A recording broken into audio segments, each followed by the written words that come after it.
سلامتنا هبلنا كبرات تخطاتلتي تيغراي ستريم ميديا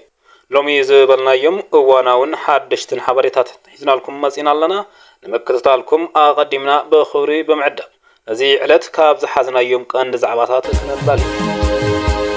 حدوش سممعنات كامز تفزما علاو خوينو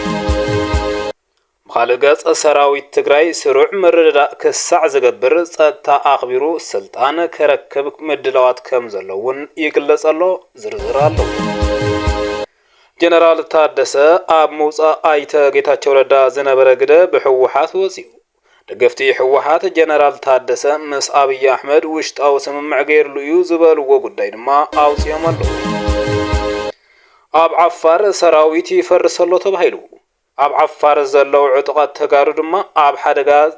ስጋትን አለና ዝበል ሓበሬታታት ከውጹ ጸኒሕሙ እዮም ሒዝና የለና مس ኤርትራ ጸሚድካ ጸገማ ትግራይ ክፍታሕ ምጽባይ ዓገብዩ ተባሂሉ ነዚ ሁሉ ድማ እቲ ሕዚ አብ ትግራይ ዘላ ቀጣን እዋን ምስክርያ ይብሉ ፍልፍላት ተወሰኸለና ጉዳይ ቀይሕ ባሕሪ ተመሊሱ መጽዩ ዝብሉ ሓበሬታታት ይበራኸተለው ኣብዚ እዋን ኣብ ሚድያታት ብልጽግና ዘቀረበ ዶክመንተሪ ካብቲ ዝሓለፈ ክብድ ዝበለ ይመስል ዝበለ ርእይቶ ኣለዎም ገለ ተንተንቲ ቁራተ ኸታተልትና ናይዚኦም ካልኦትን ዝርዝራት ትሕዝቶ ንሎሚ ዘዳልናልኩም እዩ ናብ ዝርዝሮም ክንሰግር ሰናይ ምክትታል ፕሬዝዳንት ግዚያዊ ምምሕዳር ትግራይ ጀነራል ታደሰ ወረደ በጀት ክሳብ ቀደም ክልቀቕ በፌደራል መንግስቲ ቃል ከም ዝተኣተወሎም ተዛሪቦም ገለገሊኦም ድማ መልቃ ከም ዝተጀመረ ተዛሪቦሎ ኣብቲ ትማሊ 6 መጋቢት 2018 ዓ.ም ዝሃብዎ መግለጺ ተደወዝ ምልከት ሚኒስተር ቀዳም ክምለስ እዩ ዝብል ነገር ኣሎ ንሱ ናሃለው እዩ ከብሎ ዝኽእል ዝብል ኣሎ ቶም ገንዘብ ሚኒስተር እውን ሰርሐለና ይብል ኣሎ ታይ ከም ዝኾን ነብል ንርኢ ወጻል ቀዳም ዝብል ነገር ኣሎ ተፈጺሙ ነውር ዝኾነ ናይቲ ሰራሕተኛ ደሞዝ ማለት እዩ ናይቲ ፕሮጀክታት ዝኸውን በጀት ኦልሬዲ ምልቃቅ ዝተጀመረ ኣሎ ፕሮጀክታት ማለት ናይ ጽርግያ ናይ ተወሳኺ ናይ ሪሃብሊቴት መግበሪ ናይ ዳግመ ሕይወት ተወሰና በጀታት ናይ ጽርግያ ናይ ካልኦት ናይ ጽገና ከምታት ዝመሰላ ናይ ቤት ትምህርትታት ክሊኒካት እውን ናይ ደቂ ኣንስትዮ ዝምልከት እውን ዝተለቐቐ ኣሎ ውሱን እዩ ዝድልየን ዓብዪ ግን ኦልሬዲ እቲ በጀት ዝነበረ ንሱ ስለዝኾነ ንሱ ምልቃቅ ዝተጀመረ ኣሎ ኣብ ሕሉፍ ጸብጻብና መግለጺ ጀነራል ታደሰ ምቕራብና ይዝከር ጀነራል ታደሰ ወረደ ብፍላይ ኣብ አዲስ አበባ ዝነበረ ጻንሒቶምን ጉዳይ ምንዋሕ ስልጣኖምን እውን መብርሂ መሃቦም ይዝከር በዚ አካይዳ እዚ ፕሬዝዳንት ጀነራል ታደሰ ህወሓትን ስርዓት ብልጽግና ማዕረ እዮም ዝብል ከምዚ ሓሳብ ዘበግስ ወሃብሪቶ ብምዃኑ እውን ፕሬዝዳንት ታደሰ ወረደ ህወሓትን ስርዓት ብልጽግናን እዩ ይብል ብመሰረት ውዕሊ ፕሪቶሪያ ስርዓት ብልጽግና ንበይኑ ክሸም ኣይኽእልን ህወሓት እውን ንበይና ክትሸም ኣይትኽእልን ኮይኑ ግን በወገን ህወሓት ኣብ ሽመት ፕሬዝዳንት ተቃውሞ እንተሃልዩ በወገን ብልጽግና ግን ድጋፍ እንተሃልዩ ናይ ብልጽግና ድጋፍ ይጸድቕ ማለት ኣይኮነን ኣብዚ ፕሬዝዳንት ታደሰ ገብሮ ዝግባእ ናይ ስርዓት ብልጽግና ሽመት ምቕባል ዘይኮነስ ንኽልቲኦም ኣካላት ኣማኺሉ እዩ ክወሰን ዝግብኦ ነይሩ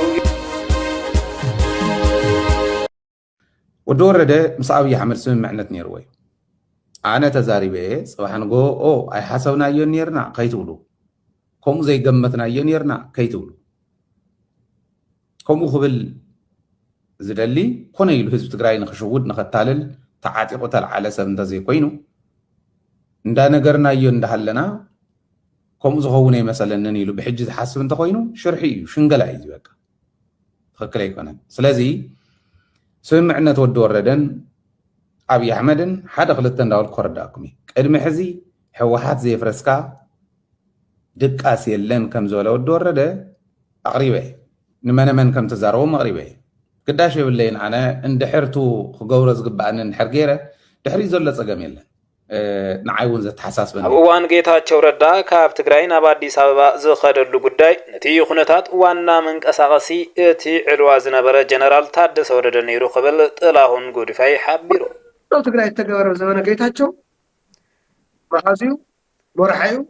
ወጣሪው ሕቆሃዩ ሽፋኑ ሃዩ ወረደ እዩ ናውነት መርታ አሽፍና هرقفن እሺ ናብ ዝርዝር አይናአቶ ግዛም ህዳር ንሽድሽ ወርሕ ተዋሂሉ እይቶም ፈሪሙ ብርተራ ብግልጽ ዘቕመጥ ዓንቀጽ 10 ከዓ ሃገራዊ መረፃ ቦርድ ተሓጊዙ እስከዓ ዝግበር ነተመረፀ መንግስቲ እስከዓ ዝርከብ ሓዋፋይ መንግስቲ ይጣየሽ ህወሓትን ብልጽግናን ኮይኖም ማነ ፌደራል መንግስቲ ኮይኖም የጣየሽዎ ኣብ ውሽጢ 6 ወርሕ ግን ይውዳእ እዩ نا أهواجن كل تعامتي نبحث من نامتي مجاوي تفرمس كمبت كل تعامتي لمن نامتي يعود وردن أركانا قيتها ما حوالي رات مدرك بتقول حد درسي استقرأ كم يقدر كل تعامت ولا زي ما رحنا تنبر كلهم كلنا كافتم مرس مولس حاجة تقالنا ويانا يملي سواقن نسوون تقالنا تقولي ما حدارس كل تعامتي أي فتسة مني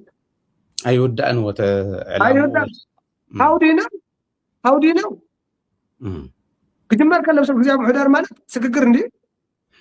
كود ندي أو تعتك مفتاحنا عندي عور حيزر بوليتيكاو لزر كل طورها جلايزي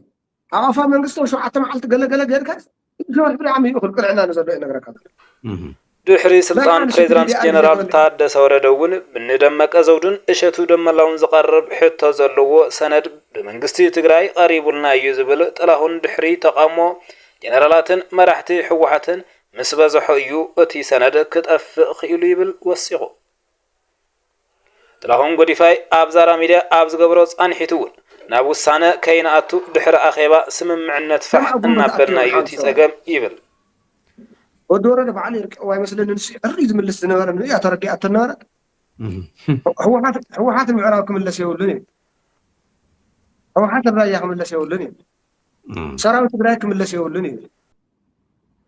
من تاي أفتحت قاسي شفتنا لنا قطعنا لنا تهزبي أغيبنا هنا مسكنا يدي تاخذ الحزب واو هي أتمنى شكم تزبهلنا إني دمق زود زرعلو ناي سبر يا زرعلو حتى ناي تجزاو محدار قوان كوين بسند وذي تاو تسند بقلت تايب قراينتن رايانتن بحاجه شكل انا ينوسدني كمين نسمع معي كمين نتعامل تاو زوادون طلعنا تاو زوا معراو مستحق تاو زوات معراو مستحق حار ندرت رايان وفلي حتى كم زغيرك حوحت نبقعيو زغلو يوصل دحار شعوت كذا ويل عويدك دحار إغلي لو كردو رسل ما هني أنا في الليل يستوصي جن مدي تقربو دارك حوس إيموشنال كوينو لقاش حلو تقربو لا يمعراو جنبار كلهم بقى ويلهم مجرشان أسند ما يطفئ كتسيل أنت يتفري ما مسيح تستوصي تغنك أنت قص فريم الموازمة يسوع فتح أنا سراويت بقى تفرقت بزي حضرهم زي زعم زعيم ولا الكاوري فرنا ولا فدان كبر قلقلتهم عند هي زوانو في فرمت نص إيمان سراويت تግራይ متنحي من محدار كوخونيو كبلو فلفلات يحبر له سراويت تግራይ سروع مردا كسع زغبر صتا أخبر تباهيلو وحتن منجست فيدرالن سروع مردرا اسكساع زغبرون ولي بريتاريا طلول معلبي كساع زغبرولن سراوي تግራይ من محدار تركبو صتا تግራይ كم زخبريو فلفلات زحبر زلو كم حبريتا اتم لعلوت حلفتي اتي منجست فيدرال تداراداريو اب زيبلون ولي بريتاريا بزتحسن شومت تقبلو زمصا جنرال تادسه نتي حوحات ايقبلن زبلو غبره مرسي بميديا زهابو مغلصي حيدታት ትግራይ ዘግልለን ረብሓታት ትግራይ ዘየኽብርን ብምዃኑ ክሳዕ ምስ ጀነራል ታደሰን ምስ ሕወሓትን መንግስቲ ፌደራልን መዕለቢ ዝረክብ ንኹሉ መዳይ ጸጥታን ብሰንኪ ምውጣት ጸገም ከይፍጠር ብላዕለዋይነት እንዳመርሐ ውሽጣው ልዝብ ዝገብር ዕድል ከም ዘመቻችዮም ዝሕብሩ ጀነራል ታደሰ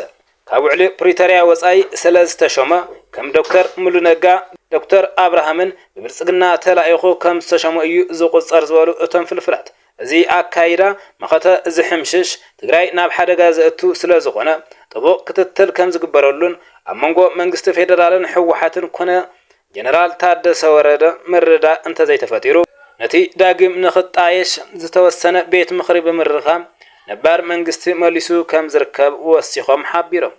ነቲ ይምዕብል ዘሎ ውሽጣዊ ምትፍናን ብልዝብ ክፍታሕ ብህድኣት ክሪኦ እዩ ዝበሉ እቶም ወገናት እቲ ጎንፂ ናይ ደገ ሓይልታት ከይጨዊ ወግና ህፁፅ ምላሽ ክህብ እዩ ክብሉ ሓቢሮም ዕላማ መንግስቲ ፌደራል ደቂ ዓዲ ኣምሪሑ ንምእታው እንተኽኢሉ ብኹናት እንተዘይክኢሉ ብሰላሕታ ትግራይ ንምድኻምን ምምሕዳርን እዩ ዝብል እቶም ሓለፍቲ ጀነራል ታደሰ ምስ ብፀቱ ምልዛብ እዩ ዘዋፅኦ እዚ ምስ ዘይኾን ግና ክሳዕ ነባር መንግስቲ ዝምለስ ኣብቲ ናቱ ቦታ ናይ መኸተ ሓይልታት ካትኣትዎ ክገብር እዩ ክብል ገሊጹ ኣብ ዓፋር ሰራዊት ይፈርሰሎ ተባሂሉ ነዚ ዘቃልሕ ስታሊን ገብረስላሴ ኣብ ዓፋር ካብ ዘለው ዕጡቃት ተጋሩ ዕንቅፋት ይፈጥሩ እዮም ዝተባሃሉ ሰባት ንምእሳር ምድላው ከም ዘሎን እቲ ውሳነ ከም ዘጸደቀን ተዛሪበሎ በዓፋር በኩል እየፈረሰ ነው እንያ የስልጣን ሽኩቻ አለ የጥቅም ነው የአመራሮች አለመግባባት አለ አሁን ይሄን ተከትሎ ዓፋር መስተካከል አለበት ኦህዴድ በጣም ቆርጧል ዓፋር ወደ ነበረበት ጥንካሬ ጠንካራ ነበር ወደዛ ናምጣው ሰዎች እየፈረሱብን ነው እናምጣው ወደሚል እየመጡ ነው ማሰር ያለብን ሰዎች እናስራለን ብሏል ውሳኔ ወስኗል የሚታሰሩ ሰዎች አሉ የዓፋር አመራሮች ላይ በግ የሚጠየቁ መታሰር ያለባቸው ታስራሉ በግ የሚጠየቁ በግ ይጠየቃሉ በገንዘብ በዘረፋ በጥቅም ምናምን አካባቢ አንድ ነገሮች ያካበቱ ሰዎችም እነዚህን ታርጌት ያደረገ ሊሆን ይችላልና በቅርቡ የሚታሰሩ እንዳሉ ብልጽግናዎች ነግረውናልና በነጻርቃን በወደንጥሩ ሌሎች አክቲቪስቱም ጀነራሉም እዛው አካባቢ መጥፎ አትሞስፌር እንዳለ ብልጽግናዎች ደርሰውበታል እና መንግስት ወስኗል ብለን ዝም ብለን እንዝጋው በነዛሽ ላይ ዛሬ ከምዚህና ሃሎ እቲ ሓራ መሬት ኣነ መስሪተዮ ዝብል ተስፋይ ንጉስ ወይ ከዓ ወድራያ ኣብ ሓደጋ ኣለኹ በዓል ጀነራል ወደንጥሩ ይኹን ጀነራል ዘውዱ ኢሉ እውን ጀነራል ጻድቃን ስግኣተይ እዮም ኢሉ ምግላጹ ዝዝከር እዩ ኣነ ኣብ ሓያል ተጽዕኖ ምግላል ግፍዒ ኣለኹ ህዝቢ ክፈልጦ ደልየ ግፍዒ ዘጋፍዑ ሰባት ምን እዮም ፍልጣት እዮም ዘገድሰኒ ብዛዕባ ዞም ክልተ ዝኸዱ እዩ ብዛዕባ ምሳይ ዝራኸው ዝነበሩ ንራኸብ ንነጋገር ዘይትግበር ዝኾኑ ሰባት እየ ዝነጋገር ብዛዕባ ጀነራል ዘውዱ ብዛዕባ ወድንጥሩይ ማለት እዩ ኣነ ባዕለይ ዝመስርትኩ ሓይልስ ወታደር ስለዘይኮንኩ ዝመርሕዎ ኣለዉ እቲ ኣነ ዝመርሖ ዝግብኦ እውን ይመርሕዎ ኣለዉ ኣነ የለኹልኝ ክፈልጠለይ ይደሊ ኩሉ ሕማቕ ይኹን ፅቡቕ ኣብ ዝግበር ውሳነ እውን ኣነ የለኹ እዩ እስካብ ዘለማዓንቲ ዘለና ባጀት ይፈልጦ እየ ኣበይ ውዕሊ ይፈልጥ كل جزء زاروا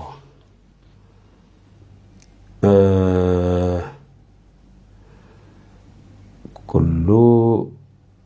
سكام ودأ تخفى لما يدون حدا كوايت أفيم يوم غيرهم قتها شوردا أفت بانر غير مهم سعد كان أفت بانر غير مهم جرا سعد كان يكرتا أيمل كتامي مس إرتراس أمريكا سجمات تجري كفتح مصباي عجبيو تباهلو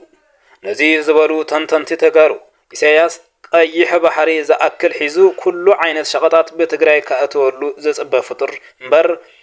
عدو كيو حاسة نتجري تسفاك خون زخل كم زي كنا حزي زلنا يخنتات مسكري بلو إسياس حلي إسياس سي لزال عالمو بعلو أو عصوة ينيرو ناي إسياس مهلام مس إسياس تجورو محزنات عصوة عيهلي تقول تخين مهار تحركوا ما تخين نداد أبولي أتي بنعلنا جنزب بنعلنا هفتي نداد أبولي أتيلنا إساس كو بحر هيزو ندادي خافت قرأ خود الصب تأمرنا حيلو كيو هيزو كل عين شقطات كوج المس شقطات كابز بزي يقولون لا تقرأ خماس الصب بقولات كوي خان الجبانير لا تقرأ كيلوسي لإثيوبيا ونكو بزي غير كوي خد الجبانير أنتم سوات زي أسمر على الله حيلي صار هزوي وقع صار هزوي تبتعمل حزنك كادمو زوجي الله صار تقرأي سرعاتون تي مستو صار حزب لغانا ناي شعبية سرعات كم حاجة خلو زيو بتعمي تجرهاي دقاس خالو لقبع نجار زيو تجرهاي سوي لخادم طرح يكون استوديو لذا حيلزي خقالو سلوك بزي مخنياتي تي تالتبتن التجراي ون تاريخ ون كتكون يوم حيثات اليوم بخالق ገጽ ተንታኒ ፖለቲካ በስራት አማረ እቲ ንላዕላውነት ህዝብ ትግራይ ዝብል በወገን መሪሕነት ህወሓት ዝመጽእ ስብክ ንላዕላውነት ህላውኦምን ስልጣነምን ዝገብርዎ መታለል ህዝብ ይሉ ስልጣንና ክነረጋግጽና ላዕላውነት ዝብልዎ ናቶም ላዕላውነት ናቶም ስልጣን ይትላዕላውነት እንበር ናይ ህዝብ ትግራይ ላዕላውነት አይኮነም ናይ ምዕራብ ትግራይ ግዝአታዊ ሓድነት لولاونت ناي تجراي زي كونه ناي منجست تفوجل إنالاوج كون حزب اختتالت ناو كينات ناوتتك دراغ ناغوركا خدؤتو تعلمهم حنت زي ازي منالوات بز حج زني سلالفا منالوات تمنا تصتا كلات زغنتات ترديوم تغير كنتات كل ጉዳይ ቀይሕ ባሕሪ ተመሪሱ መጽዩ ዝብል ሓበሬታታት ይበራኽተሉ ኣብዚ እዋን ኣብ ሚድያታት ብልጽግና ዝቐረበ ዶክመንተሪ ካብቲ ዝሓለፈ ክብድ ዝበለ ይመስል ዝበሉ ርእይቶ ኣለዎም ገለ ተንተንቲ ገለ ካብቶም ዝረኸብናዮም ትዕዝብትታት ናባኹም ክነብል ትግራይ ጀኖሳይድ ንምፍጻም ኣብ ዝነበረ ናይ ዓመታት ምድላው እቲ ሓደ ኣብ ጥቕሚ ዝውዓል ዛንታ ተጋሩ ናይ ኤርትራ ከተግንጽል ምፍቃዳ ኢትዮጵያ ወደብ ኣልቦ ገይሮምዋ ዝብል ሓደ እዩ ኤርትራውያን ሻዕብያ ነዞም ከምዚ ዝበሉ ኢትዮጵያውያን ኣብ ኤርትራ ቤት ጽሕፈት ከፊቶም አንጻር ተጋሩ ክቃለሱ ብጽልኢ ትግራይ ዝተላዕጠጠ ናይ ሚድያን ስነ ጽሑፍን ፕሮፓጋንዳ ወፍሪ ከካይዱ ሙሉእ ደገፍ ገይሮምሎም እዮም ድሕራይ ድማ ሰራዊት ኣኽቲቶም ኣብ ትግራይ ጀኖሳይድ ብምስታፍ ኣካል ጥፍኣትን ዕንወትን ትግራይ ኮይኖም ዓለም ለኻዊ ገበን ፈጺሞም እዮም ኤርትራውያን ሻዕብያ ካብ ንቐይሕ ባሕሪ ክስዋ እየ ነፃነት ኤርትራ ኣነናሃለኹ ኣይትንከፍን ንዝብል ትግራዋይ ቀይሕ ባሕሪ ናትና እዩ ኤርትራ ኣካል ኢትዮጵያ እያ ንዝብል ኣምሓራይ ወይ ኢትዮጵያዊ የኽብሩ በአንጻሩ ነቲ ትግራዋይ ክንዕቁን ክጽየፍዎን የስተውዓል ካብዚ ሓሊፎም እውን ምስቶም ኤርትራ ኣገንፂልኩም ኢሎም ኣብ ልዕሊ ትግራይ ጀኖሳይድ ፈጺሞም እዮም ኤርትራውያን ሻዕብያ ኣብ እዋን ትግራይ ጀኖሳይድ ኖሞር ዝብል ሰልፊ ልሙፅ ባንዴራ ኢትዮጵያ ተኸዲኖም ኣብ ወፃኢ ሃገራት ቀንዲ ተዋሳእቲ ነይሮም ኖሞር ብቐንዱ ነቲ ኣብ ልዕሊ ትግራይ ዝካየድ ዝነበረ ጀኖሳይድ ዓለም ጠጠው ከይተብሎ ዝጽውዕ እዩ ነይሩ እቲ ቃንዛን መከራን ትግራይ ከይኹለፍ እኳ ደኣስ ተጠናኺሩ ክቕጽል ዝጠልብ ሰልፊ እዮም ኣካይዶም ኤርትራውያን ሻዕብያ ከም ሽዑ ኣብ ህይወቶም ዝተሓጎሱ ኣይመስለንን ኣብ አዲስ አበባ ሚሊኒየም አዳራሽ ማልቲ ነፃነት ኤርትራ የኽብሩ እቶም ኤርትራውያን እውን ነቶም ቀይሕ ባሕሪ ናትና እዩ ንዝብሉ ኢትዮጵያውያን ዘኽብሩን ትግራይ ከጥፍእዋ ድማ ዝድግፍዎም ካብ ኮኑ ባንዴራ ኢትዮጵያ ዝኽደን ፍቕሪ ካብ ሃለዎም ትግራዋይ ኣብ ዝሓለወ ቀይሕ ባሕሪ ይኾነ ተቆርቋሪነት ነፃነት ኤርትራ ዝበሃል ውራይ ክርከብ ቀሊልነትን ፍሽኩልን ይኸውን ይብል ኣብ ሁሉ ኩነታት ፖለቲካ ኣመልኪቱ ሓሳቡ ዘካፈለ ተንታኒ ባርካስ ንሎሚ ዝሓዝናዮም ዜናታት እዚኦም ይመስሉ ነይሮም ሓቢርኩምና ስለ ዝጸናሕኩም እናመስገና ሰላም ንመላእ ህዝቢ ትግራይ ሰላም ንኹሉ ወዲ ሰብ